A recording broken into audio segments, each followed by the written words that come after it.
அரசியல் அறிவியல் பயிலும் அனைத்து மாணவர்களுக்கும் என்னோட அன்பான வணக்கம். இன்னைக்கு நம்ம பார்க்க போற தலைப்பு உலகமயமாக்கும் உலகில் இந்தியாவின் வெளியுறவு கொள்கை எப்படி இருக்கு. So India's foreign policy in globalising world. So நம்ம இந்த பாடத்திட்டம் போறதுக்கு முன்னால ஏன் இந்த தலைப்பு நம்ம அரசியல் அறிவியல்ல ஒரு முக்கியமான பாடமா இருக்குன்னு தெரிஞ்சுக்கணும். இந்தியா பொறுத்த வரைக்கும் வெளித்துறை வெளியுறவு கொள்கை, வெளி நாட்டோட இருக்கிற தொடர்புகள், அதை வச்சுதான் இந்தியாவோட வளர்ச்சியை பத்தி நம்ம பார்த்துக்க முடியும். ஸோ வளர்ச்சி அடையிற நாடுகளோட இந்தியாவோட தொடர்பு, வளர்ச்சி அடைஞ்ச நாடு கூட இந்தியாவோட தொடர்பு. ஸோ அந்த தொடர்பு படியே நம்ம என்ன பார்க்கலாம்னா, இந்தியா எந்த அளவுக்கு வளர்ச்சி நாடா உருவாயிருக்கு, இல்ல உருவாக போகுதா. ஸோ இதை பத்தி நம்ம தெரிஞ்சுக்கணும்னா முக்கியமா நம்ம அதோட கொள்கைகளை தெரிஞ்சுக்கணும். அலகு 1ல இந்தியாவின் வெளியுறவு கொள்கையின் பரிணாமம் பார்க்கலாம். ஸோ இதுல பரிணாமம் சொல்லும் போதே எப்படி தொடங்குச்சு, இந்த வெளியுறவு கொள்கையோட முறை, கொள்கைன்னு எப்படி ஆரம்பிச்சிச்சு, எந்த வருஷம் ஆரம்பிச்சிச்சு, யார் ஆரம்பிச்சாங்க, ஸோ இதை பத்தி நம்ம கொஞ்சம் பார்ப்போம். 1932ல ஐஎன்சி, இந்தியன் நேஷனல் காங்கிரஸ், இந்திய தேசிய காங்கிரஸ், அவங்க தொடங்கினதுதான் இந்த வெளியுறவு கொள்கையோட ஒரு கமிட்டி, ஒரு மீட்டிங் மாதிரி கொண்டு வந்தாங்க. ஸோ இதுலதான் வெளியுறவு கூட தேவை, நமக்கு வெளியுறவு இருந்தாதான் நாம முன்னேற முடியும்னு சொல்லிட்டு ஒரு பேச்சு வந்தது. அடுத்தபடி சுதந்திரம் அடைகிற சமயத்துல 1946ல ஜவஹர்லால் நேரு அவர்கள் இந்த கொள்கையை இன்னும் அதிகமா பேசினாரு. சோ இந்த கொள்கை எப்படி கொண்டு வரலாம், எந்தெந்த நாட்டு கூட கொண்டு வரலாம், ஏன் இது தேவையானதுன்னு சொல்லிட்டு அவரு பேசினார். ஸோ இந்த கொள்கையோட இன்னொரு நபர்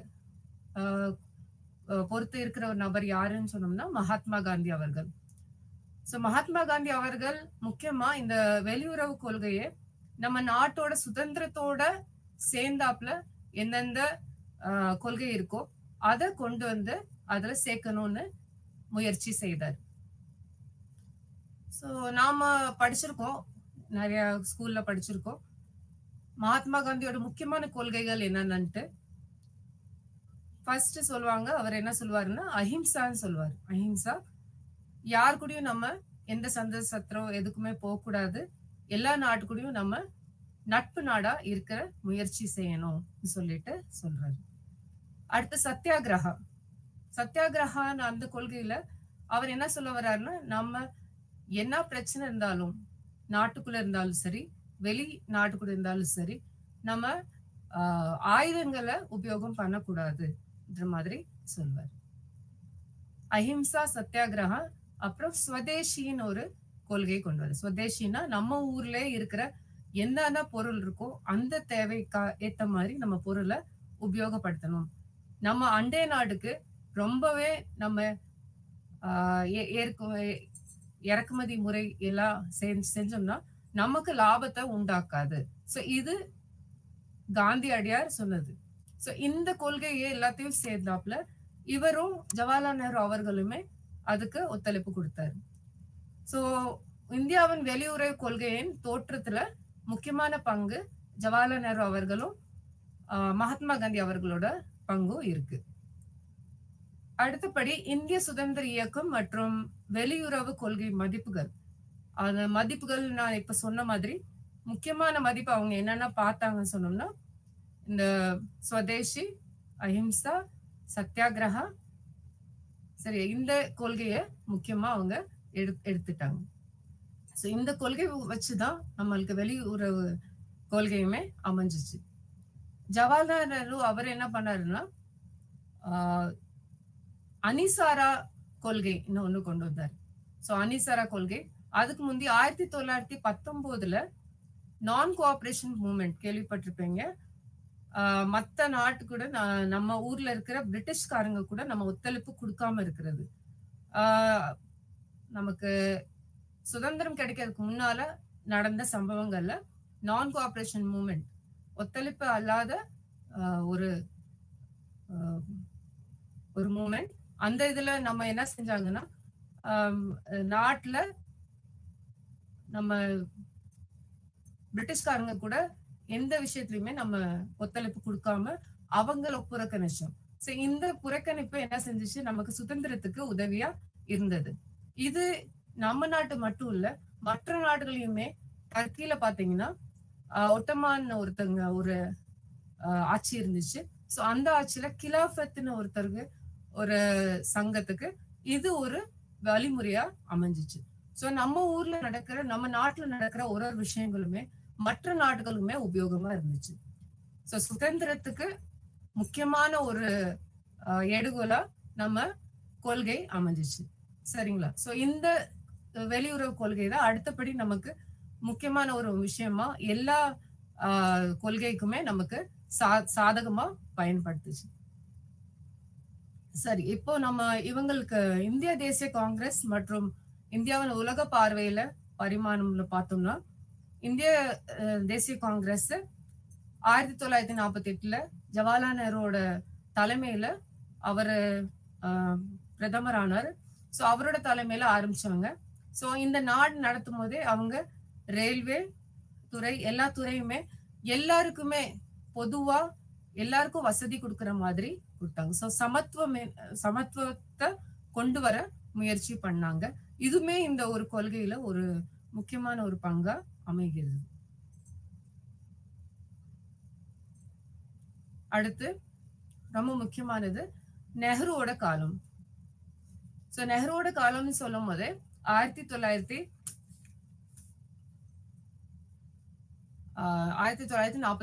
அவர் வந்தது. அப்ப அந்த டைம்ல அவருக்கு இந்த கவனிக்கிறாரு, பனிப்போர் இருக்கு. யார் யாருக்குன்னு சொன்னோம்னா அமெரிக்காவும் ரஷ்யாவுக்கும் பனிப்போர் நடந்துகிட்டு இருக்கு. நமக்கு சுதந்திரம் கிடைச்சிச்சு. ஆனா நாட்கள், எல்லா நாடுகளுக்குள்ள ஒரு சுமூகமா ஒரு அமைதியான சூழ்நிலை இல்லை. சோ அந்த கட்டத்துல நம்ம ரஷ்யா கூட சேருவோமா இல்ல அமெரிக்கா கூட சேருவோமா, இந்த ஒரு நிபந்தனை நமக்கு ஒரு குழப்பம் உருவாகுச்சு இந்தியாவுக்கு. சோ அந்த நேரத்துல நெஹ்ரு என்ன செஞ்சாருன்னா, அவர் இந்த பனிப்போரே நமக்கு தேவையில்லாத விஷயங்கள், நம்ம அமைதியா தான் போகணும்ன்றதுக்காக ஒரு புதுசா ஒரு 2 கொள்கை, முக்கியமான கொள்கையை கொண்டு வந்தாரு. ஒண்ணு பாத்தீங்கன்னா ரொம்ப முக்கியமானது பஞ்சஷீல கொள்கை. இரண்டாவது NAM, நான் அலைன் மூவ்மெண்ட், அணிசேரா கூட்டமைப்பு. சோ இது 2 ரொம்ப முக்கியமான விஷயங்கள் அவரு இந்த வெளியுறவு கொள்கையில கொண்டு வந்தார். இப்ப முதல் நம்ம இத பார்ப்போம், பஞ்சஷீல் கொள்கை. பஞ்சஷீல் அந்த வார்த்தை பாத்தீங்கன்னா 5 பஞ்சு, ஷீல்னா சம்ஸ்கிருதம் வார்த்தை, வர்ச்சூஸ் சொல்லுவாங்க. வர்ச்சூஸ்னா நர் பழக்கங்கள் இல்ல நர் பணிகள். சோ என்ன செய்யறோம்னு சொல்லிட்டு, சோ இதுல 5 இது நான் சொல்றது மட்டும் நீங்க கவனிச்சிருங்க. பரஸ்பர இறையாண்மை மற்றும் பிராந்திய உரிமைப்பாட்டுகளை மரியாதை கொடுக்கிறது. சோ எந்த நாடுமே யாருக்குமே மரியாதை இல்லாம நடந்து கூடாது. இருக்கிற பிராந்திய அளவு, நம்மளோட பார்டர், நம்மளோட எல்லை, அத நம்ம மதிக்கணும். ஒருவருக்கு ஒருவர் ஆக்கிரமிப்பு இல்லாதது. சோ நம்ம வாட்டில இன்னொரு நாட்டையும் அட்டாக் பண்ணி அவங்கள நம்ம நாட்டு கூட சேர்க்கறதுக்கு முயற்சி செய்யக்கூடாது. அமைதியா இருக்கணும். ஒருவருக்கு ஒருவர் உள் விவகாரங்களில் தலையிடாது.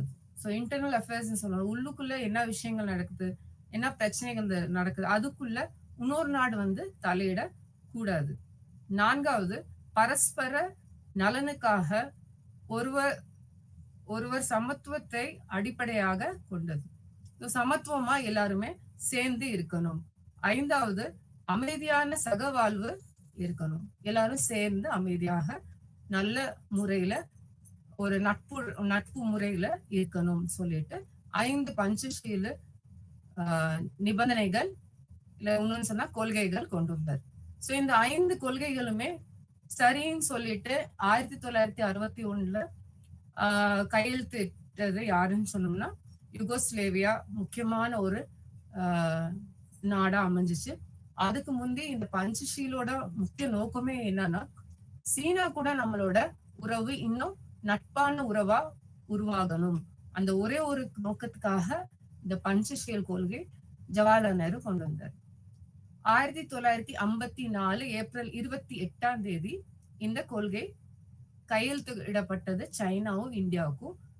யாருன்னா பிரதமர் சூய் ஏன் லாய் அவர் ஒருத்தர், அவரும் ஜவஹர்லால் நேரு 2 பேருமே கையெழுத்திட்டாங்க. ஆனா இதோட நடந்த பஞ்சஷீல் கொள்கை ஓகே பண்ணாலுமே ஒரு வார்த்தையும் கொண்டு வந்தாரு, இந்தி சீனி பாய் பாய். இந்தி சீனி பாய் பாய்னா இந்தியாக்காரங்களும் சைனாக்காரங்களும் பாய் பாய், அது ஹிந்தி வார்த்தை. அந்த வார்த்தை என்ன அந்த சொல் என்ன சொல்லுதுன்னா தம்பி தம்பி அண்ணன் தம்பியா இருக்கிறோம் சொல்லிட்டு. ஆனாலுமே இந்த கையெழுத்திட்ட பிறகுமே நமக்குள்ள சைனாவும் இந்தியாவுக்குள்ள பனிப்போர் உருவாகிட்டே தான் இருந்தது. சரிங்களா? அடுத்து 1970 இந்திரா காந்தி வந்தாங்க.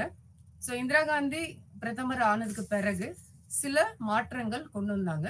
ஆனால் இந்த NAM சொன்னாலே அணிசாரா கூட்டணி, அந்த கூட்டணி மாறாம அதையுமே சேர்ந்தாப்புல அவங்க வெளியுறவு கொள்கைகளை கொண்டு வந்துட்டாங்க.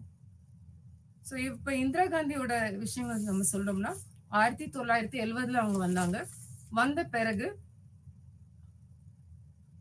ரஷ்யாவும் இந்தியாவுக்கும் ஒரு உறவு, நல்ல உறவை அவங்க பார்த்தாங்க. பார்த்துட்டு பாதுகாப்பு ஒப்பந்தமா கையெழுத்திட்டு கொண்டு வந்தாங்க. முக்கியமா இது எதுக்காக சொன்னோம்னா 1971 ஒரு பனிப்போர் இந்தியாவுக்கும் சீனாவுக்கும் நடந்துட்டு இருந்துச்சு. சோ அதனால அது இன்னும் வலுவாக்கணும், இந்தியாவை இன்னும் வலிமையான நாடா உருவாக்கணும்ன்றதுக்காக அவங்க என்ன செஞ்சாங்கன்னா போக்கரன் ஆயுத சோதனை செஞ்சாங்க. அதனால நீங்க கேள்விப்பட்டிருப்பீங்க போக்கரன் ஆயுத சோதனை. போக்கரன் எங்க இருக்குன்னா ராஜஸ்தான்ல இருக்க ஒரு இடத்துல.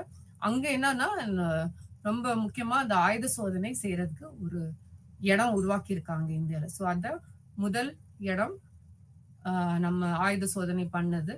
சோ இது ஆயுத சோதனை பண்ண பிறகு நெஹ்ரு காலத்திலே ஹோமி பாபான்னு ஒரு விஞ்ஞானி அவர்களே ஆரம்பிச்சது. ஆனா பிறகு பாத்தீங்கன்னா நமக்கு விக்ரம் சாராபாய் அவர் வந்த பிறகு இந்த போக்ரனோட அந்த அணுசோதனை திட்டம் செயல்ல கொண்டு வந்தாங்க. இப்ப இது செயல கொண்டு வந்தோடனே நிறைய எதிர்ப்பு வந்துச்சு இந்தியாவுக்கு எதிராக. முக்கியமா அமெரிக்கால இருந்து நமக்கு நிறைய எதிர்ப்பு வந்துச்சு. ஏன் அப்படின்னா அமெரிக்கா தான் அப்போதைக்கு 1971 பனிப்போர், இந்தியா பாகிஸ்தானுக்கு இருக்கிற போருக்கு சம்பந்தப்பட்டு கொஞ்சம் உதவி பண்ணிட்டு இருந்தாங்க. பாகிஸ்தானுக்கு அவங்க உதவி பண்ணிட்டு இருந்தாங்க. சோ அதனால இது ஒரு பெரிய அடியா அமெரிக்காவுக்கு தோணுச்சு. ஏன்னா அவங்களுக்கு சொல்லாம இந்தியா இப்படி ஒரு பெரிய விஷயத்த செய்ததுனால. இதோட பேர் என்னன்னு சொன்னோம்னா ஸ்மைலிங் புத்தான்னு சொல்லிட்டு அந்த பாம்பு போட்டாங்களே, அந்த நியூக்ளியர் எக்ஸ்ப்ளோர் பண்ண அந்த விஷயம் ஸ்மைலிங் புத்தா, சிரிச்ச முகமான இருக்கிற புத்தான்னு சொல்லிட்டு அதுக்கு பேரும் வச்சாங்க. என்ன சொன்னாங்கன்னா இந்திரா காந்தி அவர்கள், இது அமைதியான முறையில செய்யப்பட்ட அணுசோதனை, சோ யாருக்குமே நஷ்டம் பண்றதுக்காக பண்ணல. சோ இது மாதிரி சொல்லி அவங்க அத உலக நாட்டுல இந்தியாவோட ஒரு செயல்பாட ரொம்ப நல்லாவே காமிச்சாங்க. அடுத்தபடி 1964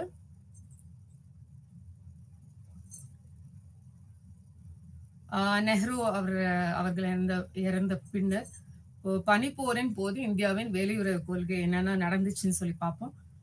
5 பிரதமர்கள் வந்தாங்க. 5 பிரதமர்களுமே சில காலங்கள்ல ஆனாலுமே ஒரு காலங்களுமே அவங்க செய்த கொள்கையில இருக்கிற மாற்றங்கள் நிறையவே செய்தாங்க. சோ முதல்ல பார்த்தோம்னா லால் பகதூர் சாஸ்திரி அவர் சிறிய காலம் தான் இருந்தாரு. அந்த காலத்துலதான் நமக்கு நான் சொன்ன மாதிரி இந்திரா காந்தி 1971 போக்ரன் பண்ணாரு. அதுக்கு முன்னாலே லால் பகதூர் சாஸ்திரி இருந்தாரு. சோ அவர் 1964 இந்த சைனா இந்தியாவோட போர் சமயத்துல இருந்த பிரதமர். அப்ப பலவீனமான ஒரு நாடா இந்தியா அமைஞ்சு, ஏன்னா நம்ம கொஞ்சம் பகுதிய சீனாவுக்கு குடுக்குற மாதிரி ஆயிடுச்சு. அந்த போர்ல இந்தியா தோத்துருச்சு. சோ அந்த அந்த தோத்துட்டாங்கன்னு சொல்லிட்டு அந்த விஷயங்கள் வெளிநாட்டுக்காக ஒரு மோசமான ஒரு நிலையை கொண்டு வரக்கூடாதுன்றதுக்காக தான் இந்திரா காந்தி அவர்கள் அடுத்தபடி அந்த போக்ரன் அணு ஆயுத சோதனை செஞ்சு இந்தியாவும் ஒரு முக்கியமான ஒரு நாடா இன்டர்நேஷனல் லெவல்ல உலக உலக நாட்டுல ஒரு பேரா உருவாக்குனாங்க இந்திரா காந்தி அவர்கள். அடுத்து 1965ல திரும்ப என்னாச்சுன்னா பாகிஸ்தானும் இந்தியாவுக்கும் ஒரு போர் வந்துச்சு. அப்ப அந்த போர்ல பாத்தீங்கன்னா நமக்கு குஜராத் பகுதி ரன் ஆஃப் கட்ச்ல நடந்தது. இதுல சாஸ்திரி அவர்களோட டைம்ல இது நடந்துச்சு. ஆனா ரொம்ப ஊக்க வைத்து அந்த போரை நம்ம சேர்ச்சிட்டோம். நம்ம போர் வீரர்கள் சேர்ச்சிட்டாங்க. சேர்ச்சது ஒரு பெரிய விஷயமா பேசப்பட்டது. அடுத்தபடி யுஎஸ்எஸ்ஆர் வெளிநாட்டுல யுஎஸ்எஸ்ஆர்னா ரஷ்யாவோட முந்தின நாடு பகுதி எப்படின்னா எல்லாம் மொத்தமா சேர்ந்தாப்புல இருந்தாங்க. இப்ப எல்லா பகுதியுமா பிரிஞ்சுட்டாங்க. ஆனா அந்த காலத்துல 1960ல யுஎஸ்எஸ்ஆர் ஒரு முக்கியமான ஒரு நாடா நம்ம இந்தியாவுக்கு உதவி பண்றதுக்காக அமைஞ்ச ஒரு நாடா இருந்தாங்க. ஏன்னா அவங்க நியூக்ளியர் இந்த அணுசோதனைக்காக ஒரு பங்கு அவங்களுமே உதவி பண்ண மாதிரி அமைஞ்சிச்சு. சரி, அடுத்த இவங்க இந்திரா காந்தியோட காலம் பார்த்தோம்னா 1966ல இருந்து 1977 வரைக்கும் இருந்தாங்க. 1971ல அவங்க அமைதி மற்றும் நட்பு ஒப்பந்தம் சோவியத் நான் சொல்றது யாருன்னா ரஷ்யா, அவங்க கூட ஒப்பந்தம் பண்ணாங்க. சோ அவங்க 1971ல சோவியத் யூனியன் கூட நம்ம இந்தியாவுக்கு ஒரு ஒப்பந்தம் செஞ்சாங்க. சோ இந்த ஒப்பந்தத்துல என்னன்னா அமைதி மற்றும் நட்பு ஒப்பந்தம். அப்ப நம்ம என்ன செய்யலாம்னா வாணிபம் செய்யலாம். மத்தபடி என்னன்னா டெக்னாலஜி இது இருக்கோ அது எல்லாமே ஒருத்தருக்கு கொடுத்துட்டு வாங்குற மாதிரி பண்ணிக்கலாம்னு சொல்லி எழுதி இருந்துச்சு. சோ இது ஒரு முக்கியமான விஷயம். இந்தியாவோட உறவு ரஷ்யா கூட இருந்தது இந்திரா காந்தி அவர்கள் இருக்கிற பிரதமரா இருக்கிற டைம். அடுத்த யாருன்னு சொன்னோம்னா மொரார்ஜி தேசாய் அவர்கள் ஜனதா பார்ட்டில இருந்து ஜாயின் பண்ணாங்க. அதுக்கு முந்தின காங்கிரஸ் இருந்தாங்க. ஜனதா பார்ட்டில இருந்து 1977ல இருந்து 79 வரைக்கும் இவர் இருந்தாரு. அதுக்கப்புறம் ரொம்ப மாற்றங்கள் இல்லை இந்தியாவோட வெளியுறவு கொள்கை. ஏன்னா அவரோட நாட்களுமே 2 வருஷம் தான் அவர் இருந்ததுனால. அடுத்து சரண் சிங் ஒருத்தர், அவர் 1 வருஷம் தான் இருந்தாரு. 1979ல இருந்து 1980 அவரும் ஜனதா பார்ட்டியை சார்ந்தவர். அடுத்து திரும்ப இந்திரா காந்தி எலெக்ஷன்ல திரும்ப நின்னதுக்கு அப்புறம் அவருக்கு 1980ல இருந்து 84 வரைக்கும் அவங்களுக்கு திரும்ப அந்த முயற்சி பண்ணாங்க. வெளியுறவு கொள்கையை இன்னும் வலுப்படுத்துறதுக்காக நிறைய பண்ணாங்க. அடுத்தபடி 1984ல இந்திரா காந்தியோட மறைவுக்கு அப்புறம் ராஜீவ் காந்தி அவர்கள் 1984ல பொறுப்பேற்றாரு பிரதமரா. சோ இதுல ரொம்ப முக்கியமான விஷயம் என்னன்னு சொன்னோம்னா அஸ்ஸாம் ஒப்பந்தம், மிசோ ஒப்பந்தம் மற்றும் ராஜீவ் லோங்கோவால் ஒப்பந்தம் 3 ரொம்ப முக்கியமான ஒப்பந்தம். அஸ்ஸாம் ஒப்பந்தம் பேர்ல உங்களுக்கு தெரியும். அஸ்ஸாம் தனியா ஒரு பங்களாதேஷ் கூட இருந்தது. ஸோ அது தனிப்பட்ட ஒரு இதா நான் இந்தியாவில் இருக்கணும், ஒரு ஸ்டேட்டா ஒரு மாநிலமா இருக்கணும்னு சொல்லிட்டு விருப்பப்பட்டு அஸ்ஸாம் ஒப்பந்தம் வந்தது. மிசோ ஒப்பந்தம்னா மிசோராம் அஸ்ஸாம்குள்ள இருந்தது. அது தனி ஒரு மாநிலமா உருவாக்கணும்னு முயற்சி பண்ணாங்க.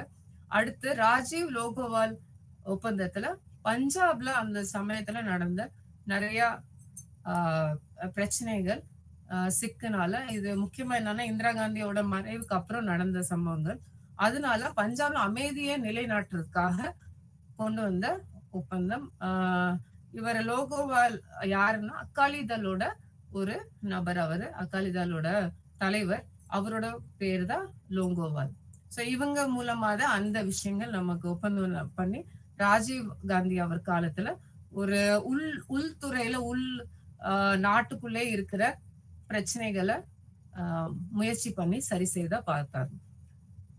அடுத்தபடி ராஜீவ் காந்தியோட காலத்துல இன்னொரு முக்கியமான ஒரு ஒப்பந்தம் எதுன்னு சொன்னோம்னா ஸ்ரீலங்கா அமைதி ஒப்பந்தம். ஸ்ரீலங்கா அமைதி ஒப்பந்தம் IPKF, Indian piece keeping force, ராணுவ ஆதரவை கொடுத்தாங்க இந்தியாவுல இருந்து ஸ்ரீலங்காக்கு. ஏன்னு சொன்னோம்னா அங்க ஸ்ரீலங்கால பனிப்போர் மாதிரி நடந்துட்டு இருந்துச்சு, உள் பனிப்போர். அதுக்குள்ள இவங்க ஐநா சபையோட தாக்கத்தினால இவங்க உதவிக்காக கொடுத்திருக்காங்க. சோ இது ஒரு பிரச்சனையாவும் உண்டாக்குச்சு இந்தியாவும் ஸ்ரீலங்கால இருக்க தமிழர் அவங்களுக்கும்.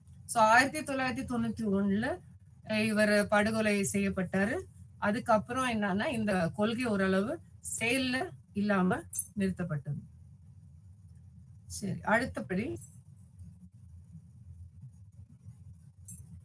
1990களில் இந்தியாவின் வெளியுறவு கொள்கை எப்படி இருந்துச்சுன்னு பார்ப்போம். நான் ஏற்கனவே சொன்ன மாதிரி அணிசேரா இயக்கம் கொண்டு வந்தது ஜவஹர்லால் நேரு அவர்கள். ஆனா இந்த கொள்கை எல்லா பிரதமருமே சப்போர்ட் பண்ணி அவங்க அடுத்தடுத்து கொண்டு வந்தாங்க. இன்னும் சரி பண்ண ஆரம்பிச்சிட்டாங்க. அதுல இன்னும் நிறைய நாடுகள் இந்த இயக்கத்துல சேர ஆரம்பிச்சாங்க.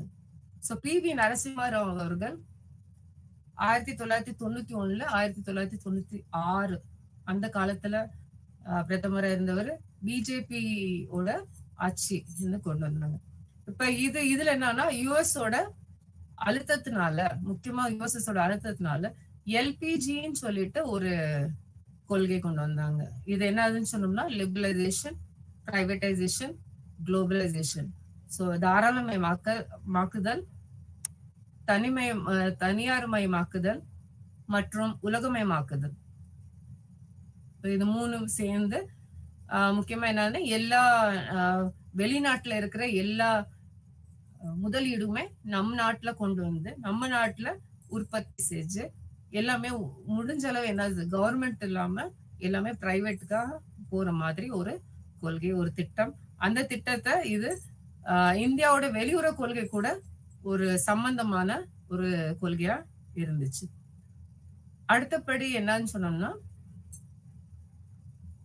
கிழக்கு நோக்கிய கொள்கை, லுக் ஈஸ்ட் பாலிசி. இப்ப லுக் ஈஸ்ட் பாலிசின்னு சொல்லும் போது ஏசியான்னு ஒரு அமைப்பு இருக்கு.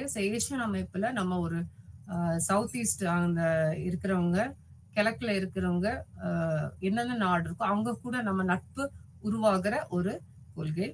அந்த கொள்கைகளை முக்கியமா இஸ்ரேல் கூட தான் முதல்ல இந்தியா ஒரு நட்புறவு கொண்டு வந்துச்சு. அப்புறம் இப்போதைக்கு பாத்தீங்கன்னா மோடி கவர்மெண்ட் இதை இன்னும் மாத்திருக்காங்க. அவரோட பீரியட்ல இப்ப ஆக்ட் ஈஸ்ட் சொல்லிட்டு இதை மாத்திருக்காங்க. அதே கொள்கை தான், அதுல கொஞ்சம் மாற்றங்கள் கொண்டு வந்திருக்காங்க. இது 2014 மாற்றப்பட்டது. இதே கொள்கையை கிழக்கு நோக்கிய கொள்கைய லுக் ஈஸ்ட் கொள்கைய ஆக்ட் ஈஸ்ட் மாத்திருக்காங்க. சரி, அடுத்து இதுக்குள்ள வேற என்ன கொள்கைன்னு பார்த்தோம்னா சிடிபிடி மற்றும் FMCT. சரி, சிடிபிடின்னு சொன்னோம்னா காம்ப்ரிஹென்சிவ் டெஸ்ட் பேன் ட்ரீட்டி. அடுத்து FMCTனா ஃபிசைல் மெட்டீரியல் கண்ட்ரோல் ட்ரீட்டி, விரிவான அணு சோதனை தடை ஒப்பந்தம்.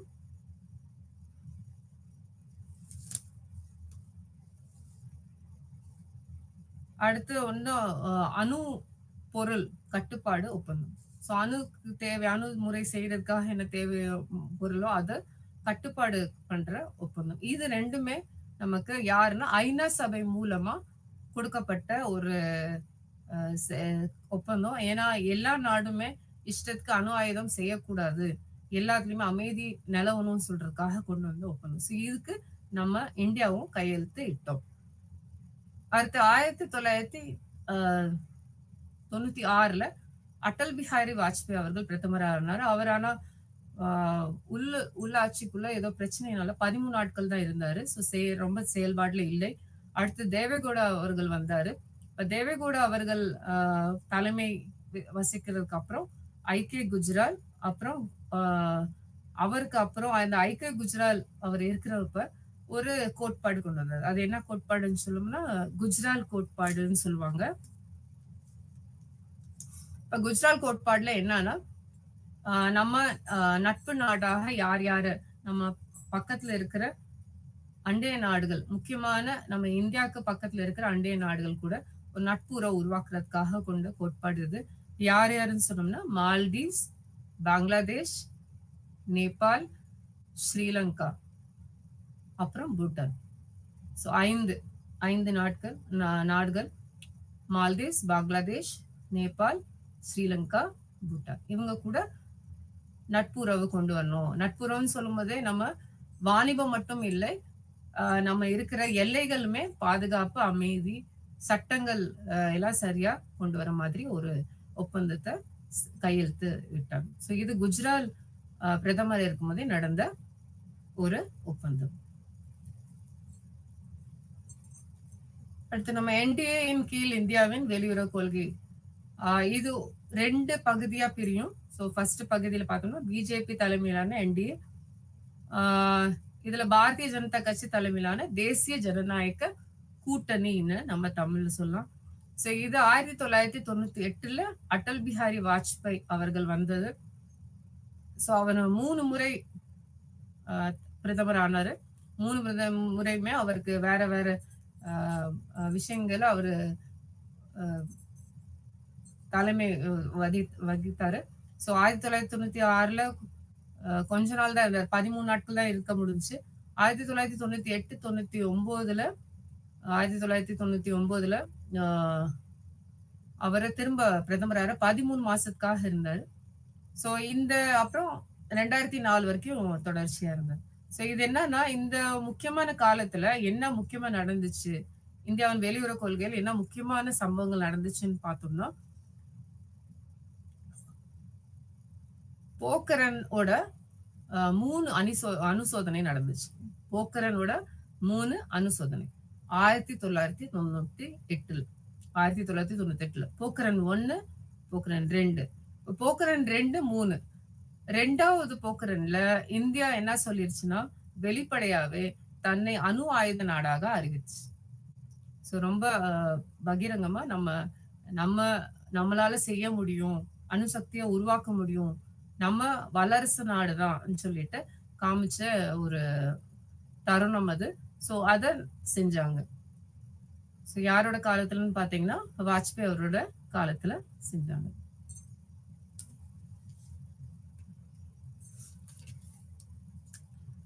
சரி, அமெரிக்காவோட உறவுகள் எப்படி இருக்குன்னு சொன்னோம்னா, இந்த காலத்துல அமெரிக்காவோட ரொம்ப நல்ல ஒப்பந்தம்லாம் கையெழுத்திடப்பட்டுச்சு. இந்தியா அணுசக்தி ஒப்பந்தமும் இந்த டைம்ல தான் பண்ணாங்க. பாகிஸ்தானோட உறவுகள் எப்பயும் போல கொஞ்சம் கசப்பா தான் இருந்தது.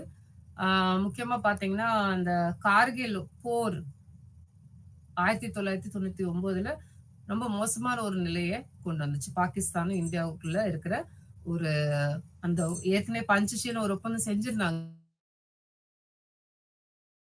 ரொம்ப மோசமான ஒரு சூழ்நிலையை உருவாக்குச்சு. அப்புறம் 2001 இன்னொன்னு என்னன்னா, பார்லிமெண்ட்ல நடந்த தாக்குதல், இதுவுமே இந்தியாவும் பாகிஸ்தானுக்கு இருக்கிற விரிசலை இன்னும் தீவிரப்படுத்திருச்சு. சரி, அடுத்தபடி என்டிஏ இன் கீழ் இந்தியாவின் வெளியுறவு கொள்கை 2வது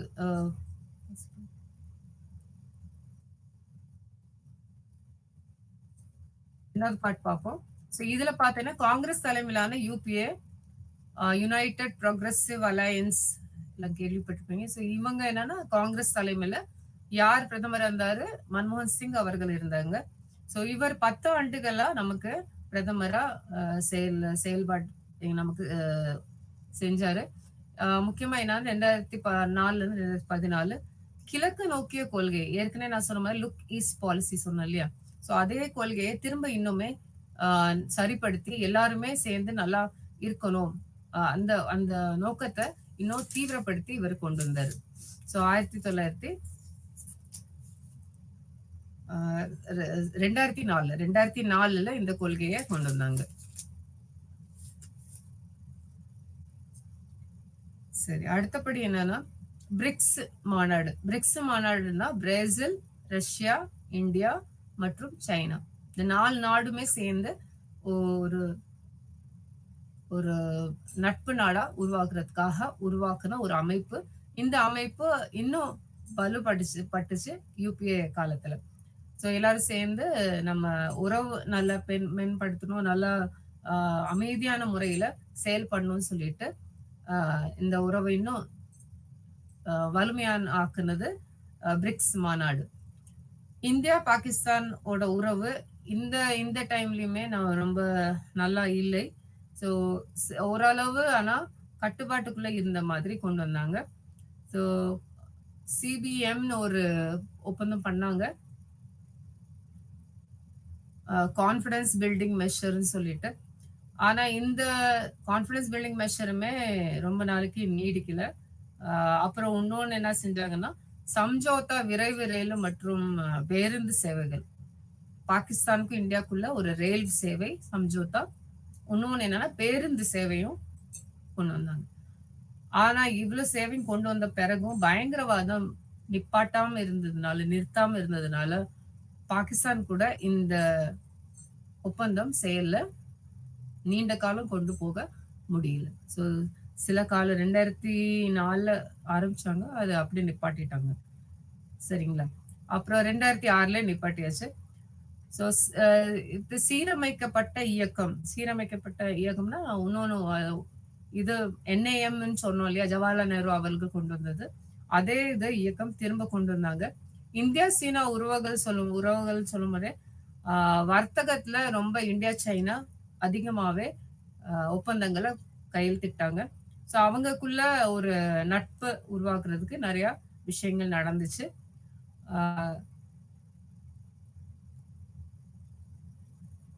எண்ணெய் ராஜதந்திரம் சொன்னோம்னா, நமக்கு எண்ணெய் ஓரளவு கொண்டு வந்தாலும் அது பங்குதாரரா சீனா கூட இருந்தாலும் சில பிரச்சனைகள் உண்டாகிட்டு தான் இருந்துச்சு. அடுத்து இந்தியா ரஷ்யாவோட உறவுகள் சொல்லும் போது இந்திய ரஷ்ய உறவுகள் எப்பயும் போல ரொம்ப நல்லா ரொம்ப நன்மையா போயிடுச்சு. G20 மாநாடு இன்னும் அதிகமா இந்தியாவை மற்ற நாட்டு கூட இருக்கிற உறவுகளை இன்னும் பல மடங்கு இன்னும் நல்லா ஸ்ட்ராங் ஆக்குச்சு. இன்னும் நல்லா வாணிபம் மட்டும் இல்ல, இந்தியாவோட நிலைமையே பாத்தீங்கன்னா எல்லா நாட்டிலுமே அங்கீகாரம் பண்ற மாதிரி அமைஞ்சிச்சு. ஸோ இந்தியா அமெரிக்கா உறவுகள் பார்க்கும்போது NSSP next step strategic partners, கூட்டுறவா நம்ம அடுத்தபடி என்ன பண்ணலாம்னு சொல்லிட்டு அப்படி ஒரு ஒப்பந்தத்துல இந்தியா அமெரிக்கா கூட சைன் பண்ணாங்க, கையெழுத்திட்டாங்க. ஸோ அதுக்கு அடுத்து என்னன்னு பாத்தீங்கன்னா சிவில் அணுசக்தி ஒப்பந்தம். முக்கியமா என்னன்னா எரிவாயு மட்டும் இல்ல, சோலார் ஓட பயன்பாடு, சோலார்னா சூரிய மின் ஓட பயன்பாடு எப்படி கொண்டு வரலாம்னு சொல்லிட்டு அமெரிக்கா இந்தியாவோட ஒப்பந்தங்கள் கொண்டு வந்துச்சு. ஆனா இது சைன் பட்டாலும் ரொம்ப முக்கியமா செயல்பாட்டுல குறைந்த அளவு தான் செயல்பாட்டுல இருந்தது. சரி, இப்ப இரண்டாம் கட்டத்துல என்டி ஆட்சியில 2014 நம்ம இப்ப இருக்கிற பிரதமர் நரேந்திர மோடி அவர்கள் இவர் அதிகாரப்பூர்வமாக பணிகளுக்காக பல நாடுகளுக்கு போயிட்டு வந்திருக்காங்க. ஸோ இது முக்கியமான ஒரு பங்கா கருதப்படுது. ஏன்னா எல்லா நாடுகளையும் நட்பு உறவு இப்போ அதிகமாவே இருக்கு, இந்தியாவுக்கு அதிகமாயிருச்சு. ஜப்பான் உறவுன்னு பார்த்தோம்னா சீனா ஜப்பான் உறவு ரொம்ப அதிகமா நல்லபடி போயிட்டு இருக்கு. சீனா தலைவரோட வருகை இவங்க காலகட்டத்துல நடந்தது. அதுமே சீனாவோட உறவும் ரொம்ப நல்லபடியா போச்சு. இப்ப முந்தின காலத்துல இருக்கிற போர் நடக்கிற முறையா இல்லாம நட்பு முறையா கொஞ்சம் மாற்றுறதுக்கு உதவியா இருந்துச்சு. இப்ப அழகு 2ல இந்தியாவின் வெளியுறவு கொள்கையை தீர்மானிக்கும் காரணிகள்ல பார்க்கலாம்.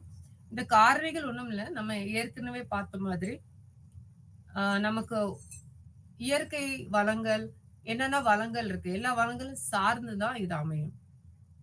ஸோ காரணிகள்னு சொல்லும் போதே நமக்கு என்னென்ன வளங்கள் இருக்கு இந்தியாவில இருக்கு, அது தகுந்த மாதிரி தான் இது நமக்கு செயல்ல இருக்கும். முதல்ல தீர்மானிக்கும் காரணிகளின் தன்மை மற்றும் வகைகள் பார்க்கலாம். ஸோ வகைகள்னு சொல்லும் போதே நம்ம மகாத்மா காந்தி சொன்ன மாதிரி எல்லா முக்கியமா இந்தியால பொறுத்தவரைக்கும் நமக்கு வித்தியாசங்கள், வேறுபாடுகள் தான் ரொம்ப முக்கியமான ஒரு வளம்னு சொல்றாரு.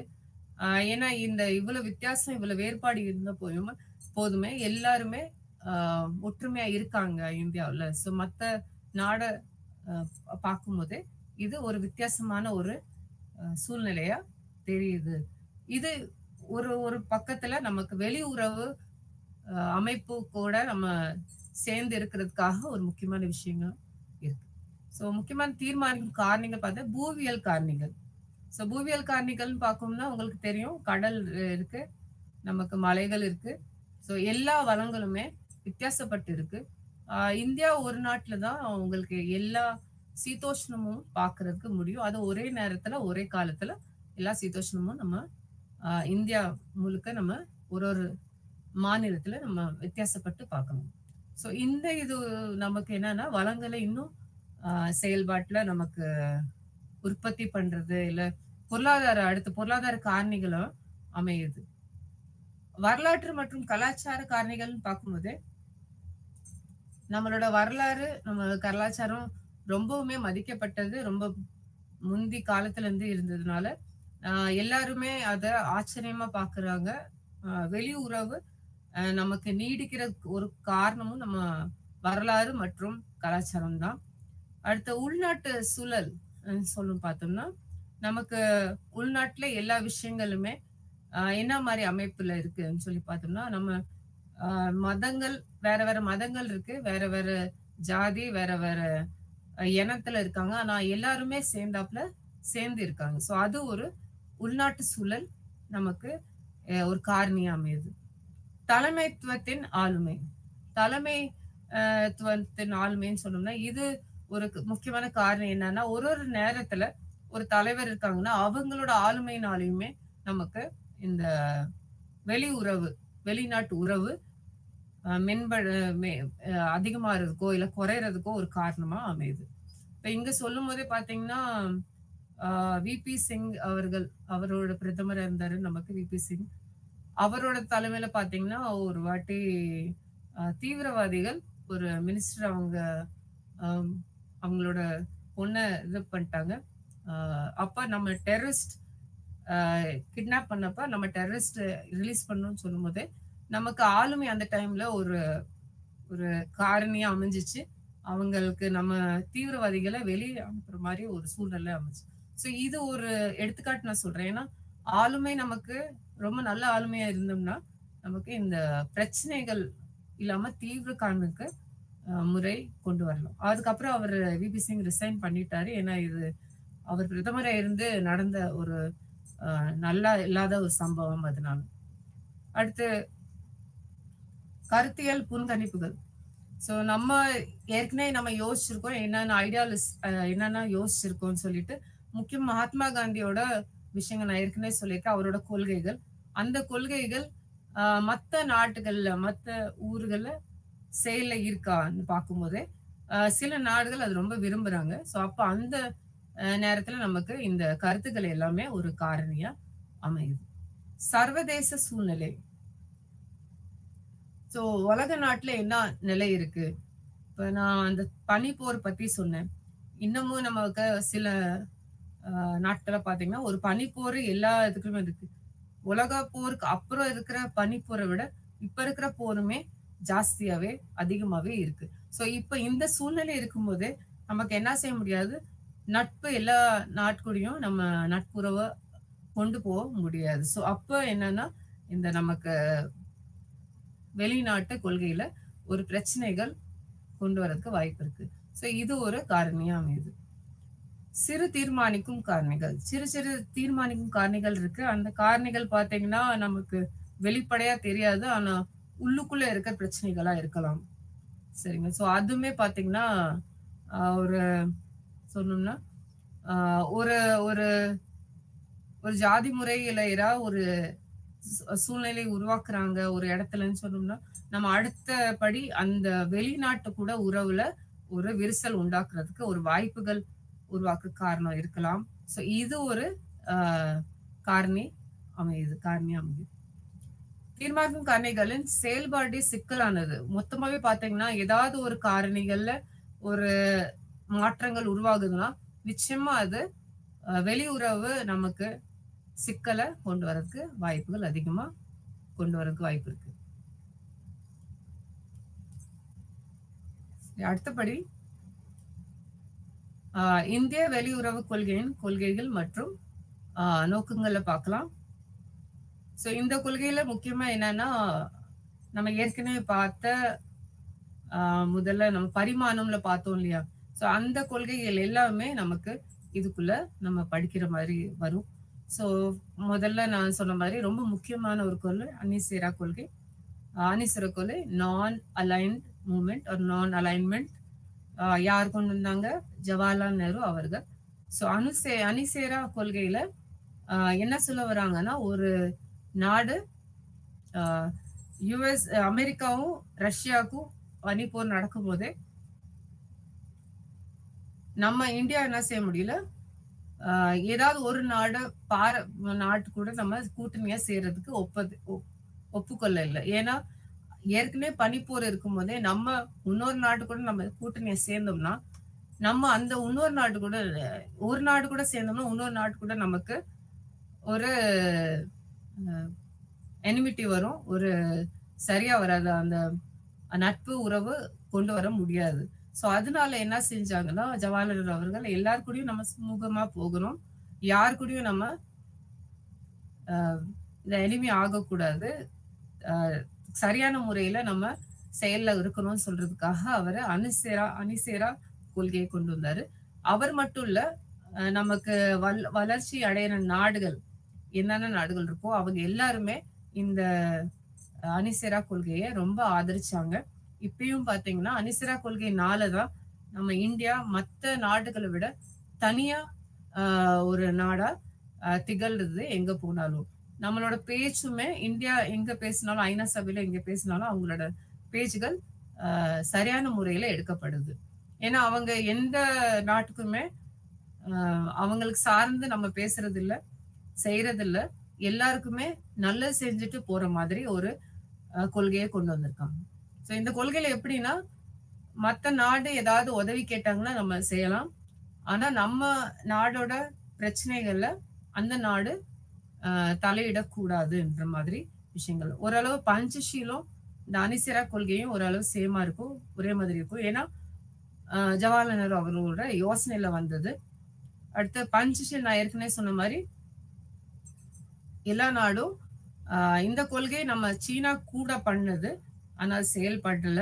மற்றபடி மற்ற அண்டைய நாடு கூட நம்ம இந்த பஞ்சஷீல் கொண்டு வர்றதுல நல்லா தான் போயிட்டு இருக்கு. எல்லாருமே பாத்தீங்கன்னா சைன் பண்ணிட்டு நமக்கு அமைதியான முறையில நம்ம கொண்டு போற மாதிரி இருக்காங்க. ஸோ வாணிபத்திலையும் சரி, நமக்கு எல்லை பாதுகாப்புலயும் சரி, இது ரொம்ப முக்கியமான ஒரு விஷயமா அமல்ல இருக்கு. பஞ்சஷீல் இப்போ சைனா கூடயும் நம்ம சைன் பண்ணியிருக்கோம். அடுத்து காலனித்துவ எதிர்ப்பு, எகாத்திய எதிர்ப்பு மற்றும் நிறவேறி எதிர்ப்பு. இது மூணும் பாத்தீங்கன்னா பிரிட்டிஷ் அவருங்க காலத்துல ஆங்கிலேயர் காலத்துல நமக்கு மகாத்மா காந்தி அவர்கள் மூலமா ஒரு கொள்கையா ஒரு 3 முக்கியமான கொள்கை. மகாத்மா காந்தி அவர்கள் ஏற்கனவே நமக்கு தெரியும் ஆப்பிரிக்கால சவுத் ஆப்பிரிக்கால இருந்தாரு. அப்ப அந்த நேரத்துல அவர் அங்கேயுமே போராடி இருக்காரு. யாருக்குன்னா இந்த நிறவெறி, நிறம் சார்ந்த ஒரு வெறி, அந்த எதிர்ப்புல அவர் இருந்திருக்காரு. ஸோ அது நெல்சன் மண்டேலா காலத்திலயுமே நீங்க பாத்துக்கலாம். நெல்சன் மண்டேலா அவர்கள் தலைவர் ஆப்பிரிக்கால. இப்ப அவர் தான் அந்த நிறவேறி எதிர்ப்பு ரொம்ப அதிகமா பேசப்பட்டவர். ஏன்னா அவரு அதுக்கு நிறையவே பாடுபட்டாரு. அப்ப இந்த காலனித்துவ எதிர்ப்பு ஆங்கிலேயர் இருக்கும் போதே வந்த எதிர்ப்பு, எகாத்திய எதிர்ப்பும் அதுதான், இம்பீரியலிசம் சொல்லுவோம். ஸோ அதுக்கும் எதிர்ப்பு தெரிவிச்சாங்க. இது மூணுமே இந்தியாவோட வெளியுறவு கொள்கையில ஒரு கோட்பாடா உள்ளுக்குள்ள கொண்டு வந்திருக்காங்க. ஸோ இந்த கொள்கை எல்லா கொள்கைக்குள்ளேயும் சேர்ந்தாப்புல வரும். இனிமேலுமே காலனித்துவ இருக்கக்கூடாது, இம்பீரியலிசம் இருக்கக்கூடாது, நிறவேறியும் இருக்கக்கூடாதுன்றதுக்காக இந்த கொள்கையை கொண்டு வந்திருக்காங்க. இந்தியாவின் வெளியுறவு கொள்கையின் கோட்பாடுகள். கோட்பாடுகள், முக்கியமான கோட்பாடுகள் பார்க்கலாம். சர்வதேச தகராறுகளை தீர்ப்பதற்கான சக்தியை தவிர்த்தல். சர்வதேச முறையில நமக்கு ஏதாவது ஒரு பிரச்சனைகள் இருக்கு சொன்னோம்னா அது எல்லாமே இல்லாம பண்றதுக்காக இந்த கோட்பாடுல சில நிபந்தனைகள் கொண்டு வந்திருக்காங்க. சோ இது யாரு கூடயும் நம்ம என்ன எந்த தகராறுக்கும் போகக்கூடாது. நான் ஏற்கனவே சொன்ன காந்திஜி சொன்ன விஷயங்கள் அஹிம்சா, ஸ்வதேசி, ஸ்வராஜ்.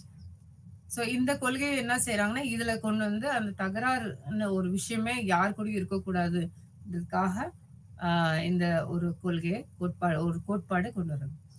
இரண்டாவது, ஐநா சாசனத்தில் பொதிந்துள்ள லட்சியங்களில் நம்பிக்கை. ஐநா சாசனம், ஐநா சபையில சொல்லப்பட்ட கருத்துகள், அந்த கருத்துகள் பார்த்தோம்னா எல்லா நாட்டையும் அவங்க காப்பாற்றணும், பாத்துக்கிறோம், பாதுகாப்பு கொடுக்கணும்னு சொல்லியிருக்காங்க. ஏதாவது ஒரு பிரச்சனை வந்தாலும் அந்த நாடை நம்ம வந்து பாத்துக்கிறோம்னு சொல்லியிருக்காங்க. ஸோ அதுல நம்ம இந்தியாவும் ஒரு மெம்பரா இருக்கோம், ஒரு உறுப்பினரா இருக்கும். ஸோ நம்ம சைன் போட்டதுனால, அதுல கையெழுத்திட்டதுனால நமக்கும் என்னன்னா இந்த ஐநா சாசனத்துல ஒரு நம்பிக்கை இருக்கு. ஸோ இந்த நம்பிக்கைப்படி என்னன்னா யாரு கூடயும் நம்ம அமைதியை விட்டாம ஏதாவது ஒரு பிரச்சனை இருந்துச்சுன்னா அந்த நாட்டுக்கு உதவி பண்றதுக்காக செயல்ல இருக்கணும்னு சொல்றாங்க. ஸோ இப்ப கூட நீங்க கவனிச்சிருப்பீங்க, டர்க்கில நடந்த பூகம்பம். அப்ப அந்த பூகம்பத்துல முக்கியமா நம்ம இந்தியால இருந்து ஒரு மிலிட்ரி இங்க அனுப்பியிருக்காங்க. அது முக்கியம் பாத்தீங்கன்னா தோஸ்ன்னு சொல்லிட்டு. ஸோ இதெல்லாம் பாத்தீங்கன்னா ஐநா சாசனத்தோட ஒப்பந்தத்தினால ஒரு அவங்கள உதவி கேட்டதுனால நம்ம செஞ்சது, இந்தியா செஞ்சது. ஸோ இது உலக நாட்டுல ரொம்ப பாராட்டப்பட்ட விஷயமா அமைஞ்சிருக்கு. அடுத்தபடி சமமான மற்றும் சமத்துவ சர்வதேச ஒழுங்கு, இகாலிட்டேரியன் ஈக்குவாலிட்டின்னு சொல்லலாம் இங்கிலீஷ்ல. ஸோ எல்லாருமே சமமா இருக்கிறாங்க, எந்த மனிதாபிமான முறையில எல்லாம் சமம் தான், சமத்துவம் இருக்கு. நம்ம இன வெறி, ஜாதி வெறி, எந்த வெறியுமே இல்லாம எல்லாரும் மனிதாபிமானம், மனுஷன் சொல்லிட்ட ஒரு சர்வதேச ஒழுங்கு படி இந்த கொள்கைகள், இந்த கோட்பாடுகள் கொண்டு வந்திருக்காங்க. இது எல்லாமே இந்தியாவோட கொள்கைகள்ல இருக்கு, வெளியுறவு கொள்கையில இருக்கு. உலக அமைதியின் லட்சியத்தில் நம்பிக்கை. இப்ப இது எந்த எல்லா கொள்கையும் கொண்டு வரோம்னா என்ன நம்பிக்கையில கொண்டு வந்திருக்காங்க சொன்னோம்னா உலக அமைதி, எல்லாருமே உலகத்துல எல்லாருமே அமைதியான முறையில செயல்படணும், எல்லாம் சந்தோஷமா இருக்கணும், அந்த நம்பிக்கையில கொண்டு வந்திருக்காங்க. அடுத்தபடி தகராறு தீர்வுக்கான இருதரப்பு கட்டமைப்பு. இப்ப ஏதாவது பிரச்சனை வருது, ஏதாவது நாட்டுக்குள்ள நாடு ஏதாவது பிரச்சனை வருதுன்னா அதுக்கு நம்ம தீர்வு காண்றதுக்காக என்ன பண்ணலாம்னு சொல்லிட்டு ஒரு கட்டமைப்பையும் உருவாக்கி இருக்காங்க இந்தியால. சோ இது ஒரு கோட்பாடுல ஒரு விஷயமா வருது. நிராயுத பாணியாக்கம், டிஸ்ஆர்மமெண்ட். யாருமே ஆயுதத்தை கையில கூடாது. ஏதாவது ஒரு பிரச்சனைனா உடனே ஆயுதத்தை எடுத்து அந்த பிரச்சனைய எதிர்கொள்ள கூடாது. சோ ஆயுதம் இல்லாம அந்த பிரச்சனை எப்படி தீர்வு காண முடியும், அது மாதிரி கொண்டு போகணும். இந்த மாதிரி இந்த கோட்பாடு கொண்டு வந்திருக்காங்க.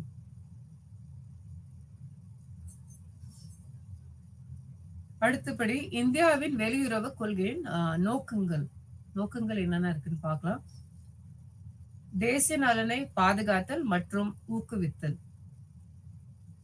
ஆட்டோமேட்டிக்கா நமக்கு புரியும், எல்லாம் ஏற்கனவே செஞ்சு நமக்கு இருக்கிற கோட்பாடுகள், எல்லா கோட்பாடுகளும் இந்த சார்ந்துதான் இருக்கு, இந்த நோக்கங்கள் சார்ந்தா இருக்கு. ஸோ தேசிய எல்லா இந்தியர்களும் நலனா இருக்கணும், பாதுகாப்போடு இருக்கணும். அதே மாதிரி ஊக்குவித்தலும் இருக்கணும். ஊக்குவித்தலும் மற்ற நாட்டு கூட நமக்கு ஒரு நட்பு, அது ஊக்குவித்தல் இருந்துகிட்டு இருக்கு. முடிவெடுப்பதில் சுயாட்சி இருக்கணும். சோ அவரு நம்ம காந்திஜி சொன்ன ஒரு விஷயம் தான் இது.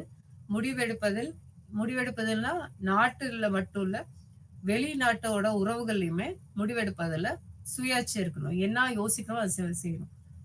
ஜவஹர்லால் நேரு அவர்கள் அப்பவே சுயாட்சியை தான் யோசிச்சாரு, அவரே தான் முடிவெடுத்தாரு. யாரு சொல்லியும் அவரோட அவரோட கொள்கைய மாத்தல.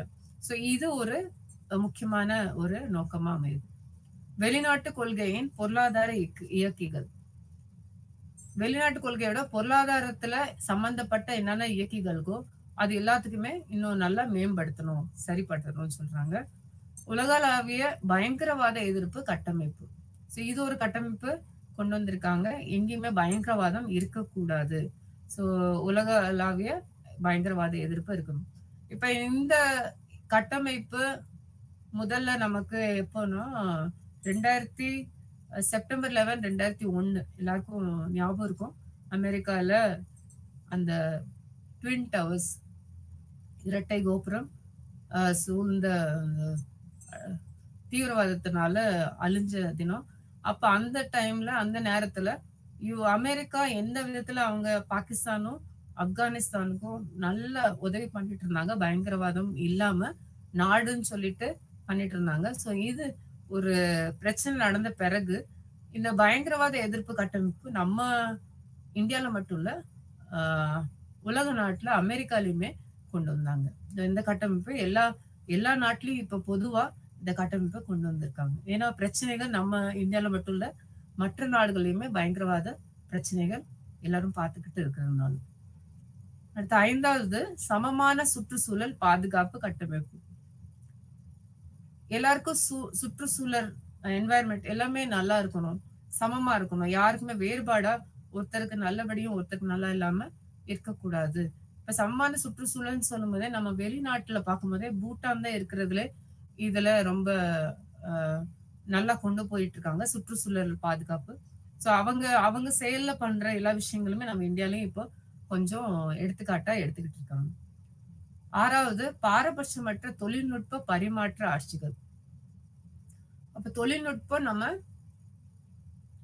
எல்லா பாரபட்சம் இல்லாம எல்லா நாடுகளையும் நமக்கு கொடுக்கறது, வாங்குறது, அது செயல்படுத்துறது, அது கத்துக்கிறதுக்காக என்னென்ன முறைகள் இருக்கும் அது எல்லாமே நம்ம செய்யலாம்னு இந்த நோக்கத்துல, இந்த வெளியுறவு கொள்கை நோக்கத்துல கொண்டு வந்திருக்காங்க.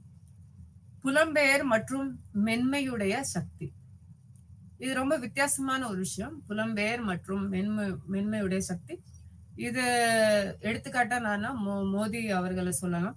ஏன்னா அவங்க மென்மையுடைய சக்தி எப்படின்னா, நம்ம ஆயுதம் இன்றி ஒரு நாடை இன்னும் மற்ற நாடை நம்ம கூட ஒரு நட்பு நாடா கொண்டு வரலாம் யோசிச்சிருக்காங்க. எப்படின்னா இன்டர்நேஷனல் யோகா டே, தேசிய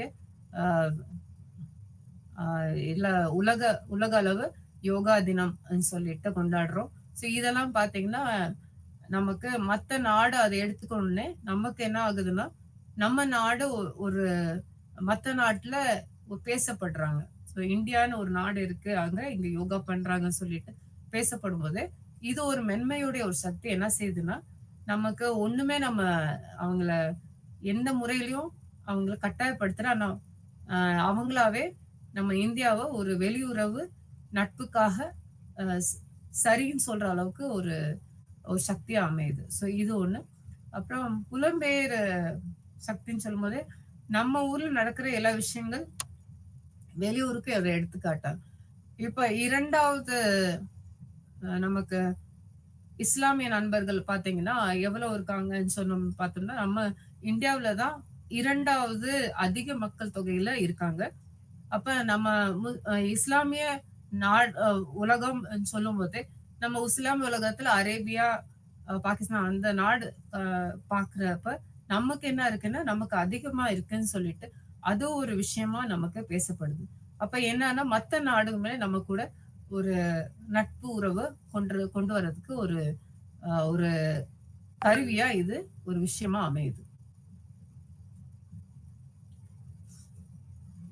நம்ம கடைசி அலகுக்கு வந்துட்டோம். இன்னைக்கு பாடத்திட்டத்துல அலகு 4 இந்தியாவின் வெளியுறவு கொள்கை உருவாக்குதல், நிறுவனங்கள் மற்றும் இயந்திரங்கள்ல இது எப்படி செயல்படுறாங்க, செயல்பாடுகள் என்னன்னு சொல்லி பார்க்கலாம்.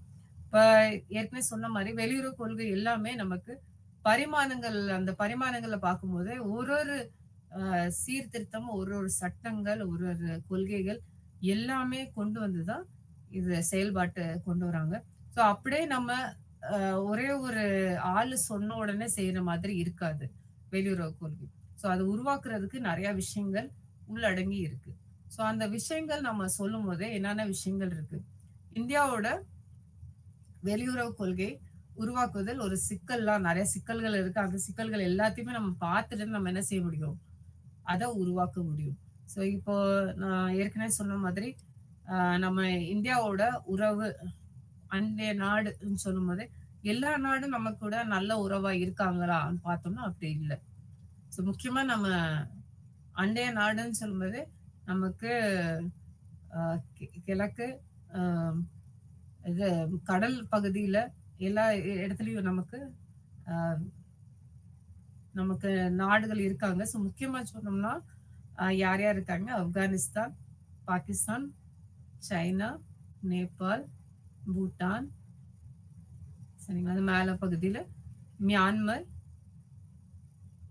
சரிங்களா? இதோட முடியுது. அதுக்கப்புறம் கீழ பார்த்தீங்கன்னா, மால்டீவ்ஸும், ஸ்ரீலங்கா அவர்களும் அவங்களும் இருக்காங்க. சோ இவங்க கூட இருக்கும்போதே நம்ம கொள்கை பார்த்தோம்னா, ஒரு ஒரு நாட்டு கூடயும் வேற வேற கொள்கைய தான் நம்ம அமைக்க முடியும். சமமா இருக்க முடியாது. சோ இது ஒரு சிக்கல் நமக்கு அ முந்தின காலத்து 1946ல இருந்து இப்போது வரைக்கும் நமக்கு மாறாம இருக்கு செயல்பாடுல. சோ இது எல்லாத்தையுமே நம்ம என்ன செய்ய முடியாது? உடனே ஒரு கொள்கைய நம்ம கொண்டு வர முடியாது. சோ என்ன செய்யணும்? அதுக்காக அரசாங்கம் சில அ தி நிறுவனங்கள உருவாக்கியிருக்காங்க. சோ அந்த நிறுவனங்கள் என்ன செய்றாங்க? ஒரு ஒரு பகுதியா அந்த உருவாக்குன கொள்கை சரியானதா? இல்லையா? அத ஆராய்ந்து, அது நமக்கு சரிப்படுமான்னு சொல்லிட்டு பார்த்துட்டு தான் அந்த கொள்கைய திட்டத்திலயோ கொண்டு வருவாங்க. முழுமையா கொண்டு வருவாங்க. சோ அத முழுமையா கொண்டு வரதுக்காக நம்ம பார்த்தோம்னா, இந்தியாவில் வெளியுறவு கொள்கை உருவாக்கும் நிறுவனங்கள் என்னென்னன்னு சொன்னோம்னா, முதல் வெளியுறவு அமைச்சகம். மினிஸ்ட்ரி ஆஃப் எக்ஸ்டர்னல் அஃபேர்ஸ் கேள்விப்பட்டிருப்பீங்க. Ministry of external affairs. So இவங்க வெளியுறவு அமைச்சகம், வெளியுறவு யார் கூட நம்ம சம்மந்தப்பட்டுக்கலாம் வேண்டாம்னு சொல்லிட்டு அது பார்ப்பாங்க. அதுக்குள்ள ஒரு ரிசர்ச் ஆய்வு செய்யற ஒரு ஒரு கூட்டணி இருக்கு. அதான் என்னது ரிசர்ச் ஆக்ஷன் விங் ஆர் ரான்னு சொல்லுவாங்க. சோ இவங்க அதுக்கு உதவியா இருக்காங்க. 2வது பிரதமரின் அலுவலகம். பிரதமர் அலுவலகம்னு சொன்னா பிரைம் மினிஸ்டரோட ஆபீஸ். அப்ப அங்கேயும் சில செயல்பாட்டுல சிலர் நபர்கள் இருப்பாங்க. சோ அவங்க என்ன பண்ணுவாங்கன்னா, இந்த இது எல்லாமே முக்கியமா பார்த்தோம்னா செயலாளர்ன்னு சொல்லுவோம். செயலாளர் அவங்க எல்லாருமே ஒரு ஒரு பகுதியில நம்ம இந்தியாவுக்கு இப்போ கிழக்குல எந்த நாடு ஆம், நார்த் சைட்ல ஈஸ்ட் வெஸ்ட் எந்த நாட்டை கூட நம்ம நல்லா உறவு வச்சுக்கலாம் வைக்க கூடாதுன்னு சொல்லிட்டு அந்த விஷயமா இந்த செயலாளர் கொஞ்சம் பார்த்து செய்வாங்க. அடுத்து பாதுகாப்புகள் அமைச்சரக குழு என்எஸ்ஏன்னு சொல்லியிருக்கு. இந்த நேஷனல் செக்யூரிட்டி அட்வைசர் அவங்களுமே இந்த கொள்கையை கொண்டு வர்றதுக்கு சரியா இருக்கா இல்லையான்னு சொல்லி பார்த்துக்கணும். மத்த என்னன்னா நிறுவனங்கள் இருக்குன்னு பார்த்தோம்னா, தேசிய பாதுகாப்பு ஆலோசகர், பாராளுமன்றம் இருக்காங்க, பாராளுமன்ற குழுக்கள் இருக்காங்க. அப்புறம் கடைசியா பார்த்தோன்னா கொள்கை சிந்தனை குழுக்கள், பார்வையாளர் ஆய்வு இதுக்குள்ள பார்வையாளர் ஆய்வு அறக்கட்டளை ORF, அப்புறம் விவேகானந்தா சர்வதேச அறக்கட்டளை. இவங்களுமே ரிசர்ச் பண்ணி என்ன செய்யறாங்கன்னா, இந்த எந்த நாடு கூட நம்ம நட்புறவா அமல்படுத்தணும், இல்ல செய்யணும், இல்ல வெளியுறவு கொள்கையை உருவாக்கணும்னு சொல்லிட்டு அந்த வழிமுறை சொல்றாங்க. சோ இதோட நம்ம பாடத்திட்டம் எல்லாத்தையும் நம்ம பார்த்துட்டோம். உங்களுக்கு புரிஞ்சிருக்கும்னு நினைக்கிறேன், நம்புறேன். சோ சுருக்கமா நம்ம அலகு 1, 2, 3, 4 இது எல்லாத்தையும் இன்னைக்கு பாடத்திட்டத்துல நம்ம இன்னைக்கு கவனிச்சிருக்கோம். சோ இந்தியாவின் வெளியுறவு கொள்கையின் பரிணாமம், இந்தியாவின் வெளியுறவு கொள்கை தீர்மானிக்கும் காரணிகள், இந்தியா வெளியுறவு கொள்கைகள் மற்றும் நோக்கங்கள், இந்தியாவின் வெளியுறவு கொள்கை உருவாக்குதல், அதோட நிறுவனங்கள் என்னது, அப்புறம் அது எப்படி செயல்பாடுகள்ல இருக்கு. அவங்க எல்லாருக்கும் இது ஓரளவு நான் சொன்னது புரிந்திருக்கும்னு நினைக்கிறேன். இன்னும் நிறைய அடுத்து நம்ம பாடத்திட்டத்துக்கு நம்ம அடுத்தபடி பார்க்கலாம். வரைக்கும் நீங்க இதையுமே கொஞ்சம் இன்னும் நல்லா விவரமா நீங்க செய்திகளை வாசிங்க. ஸோ அதில் இன்னும் இது கொள்கை பத்தி உங்களுக்கு இன்னும் விரிவாக்கம் நான் சொன்னது புரியும்.